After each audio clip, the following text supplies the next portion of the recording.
Hello everyone. In today's video, we are going to see past paper question based on functions for year 11 students. If you want me to make the video on any other topic, do let me know in the comment section. Let's get started. Functions. The function f is defined by fx is equal to 1 minus 4x minus x square for all real values of x. Write fx in the form of a minus bracket x plus b the whole square where a and b are the constants. I need to write down this equation in the form of a complete the whole square form. Let's write down complete the whole square form. First, we should understand that the coefficient of x square here is negative. I have to make it positive. Then I am able to convert it into the complete the whole square form. Let's take out the negative sign outside. F of x is equal to negative sign outside will be written as x square plus 4x minus 1. I need to write down x square plus 4x in the form of a square plus 2ab plus b square. Let's write down here the first two terms only. This will be written as x the whole square. My value for a is x plus 2. A is x and what is the value for b? I should put it so that I should get the 4x back. 2 already I have it. X already I have it. I need only 2 here. This is going to give me 4x back. What did I add extra for b? I add extra 2 here. To make the complete the whole square form, I need b square also. This means that you need 2 square also. Because you added 2 square, you need to subtract 2 square also. And then minus 1, this minus 1 as it is here. The first 3 terms has been converted into a square plus 2ab plus b square. Which will be written in the form of x plus 2 the whole square. Because my a value is x and my b value is 2. Minus 2 square is 4 minus 1. That will be equal to minus of x plus 2 the whole square minus 5. Which will be written as minus of x plus 2 the whole square plus 5. If I rearrange it back, it will be 5 minus of x plus 2 the whole square. The value for a is 5 and the value for b is 2. That will be your answer for the first part. Let's see the second part here. Find the range of f. Whenever you have to write down the range of f, you should have the little bit idea of how to plot the graph. We have converted our quadratic equation in the form of x plus h the whole square plus k form. We know that if we have written in this form, we can easily find out the maximum or the minimum point. My value for the maximum point is negative 2, 5. Let's write down here maximum point is written as negative 2, 5. If you have seen here on the right hand side, I have plotted the graph. Minus 2, 5 is my maximum point and I have plotted the graph here. How did I touch at 1? At y-axis, x is equal to 0. If you substitute x is equal to 0 here, it will be 5 minus 2 square which will be 4. 5 minus 4 is 1. So it passes through 1. If this is the line of symmetry you have, 2 units from the right, it passes through 1.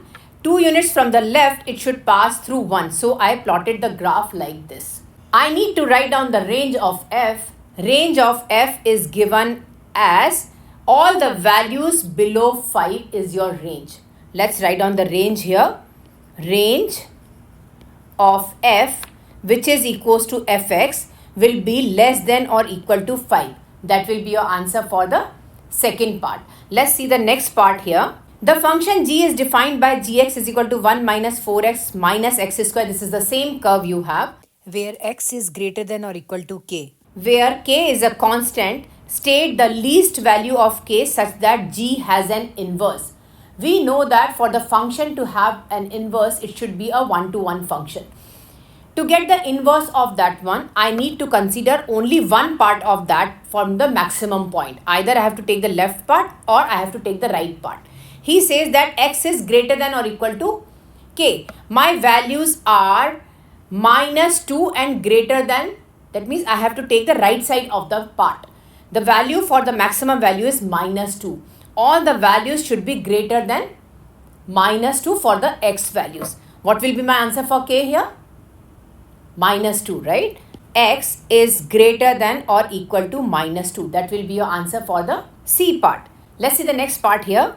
Using value for k, find G inverse of x, stating its domain and its range. I need to find out the value for G inverse. This is the same function which I have written it in this form. I will take this form and convert it into the inverse form. G of x will be written as 5 minus of x plus 2 the whole square. As I have to find out the G inverse of x, this will be written as y is equal to 5 minus of x plus 2 the whole square. Replace y by x. To get the inverse, we do it like this. We replace y by x.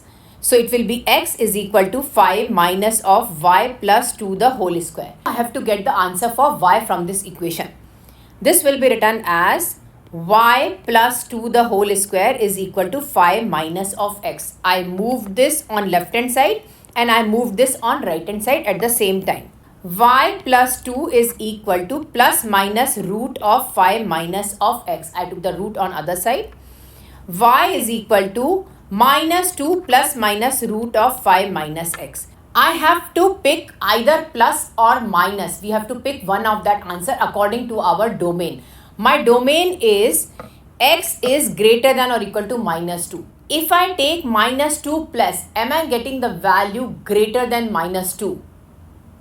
Yes, right? If I take the value minus 2 minus, I am going more in the negative direction. That means I am going towards left side. I have to go towards right side. Y is equal to minus 2 plus root of 5 minus x. This is not y. You have to remember that this is G inverse of x is equal to minus 2 plus root of 5 minus x. This will be your answer for G inverse. At the end, you can't write down y. You have to convert it into G inverse of x because you are finding G inverse of x. I have to write down the domain of G inverse and the range of G inverse.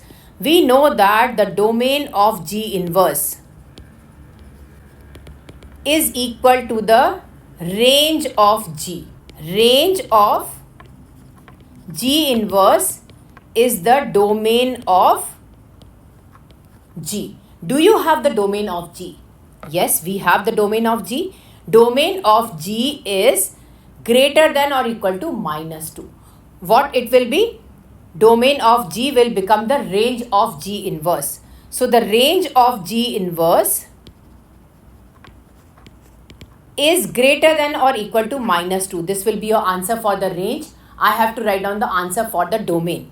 Domain is the range of G. What did we figure it out? The range of f, because f and g are the same function. The range of f we found out was less than or equal to 5. So you can write down the answer for domain of G inverse is less than or equal to 5. That will be your answer for domain of G inverse. If you can't find out the answer for domain of G inverse, there is another method of finding it out.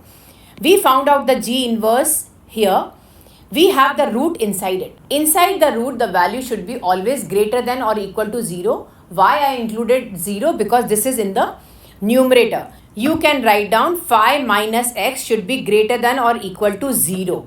If you move this x on right hand side, it will be 5 is greater than or equal to x, or x is less than or equal to 5. This will be your domain of G inverse. That's how you can find out your domain and range of G inverse. Thank you so much for watching. I hope you enjoyed my video. Don't forget to like, subscribe and leave a comment down below. Bye bye everyone.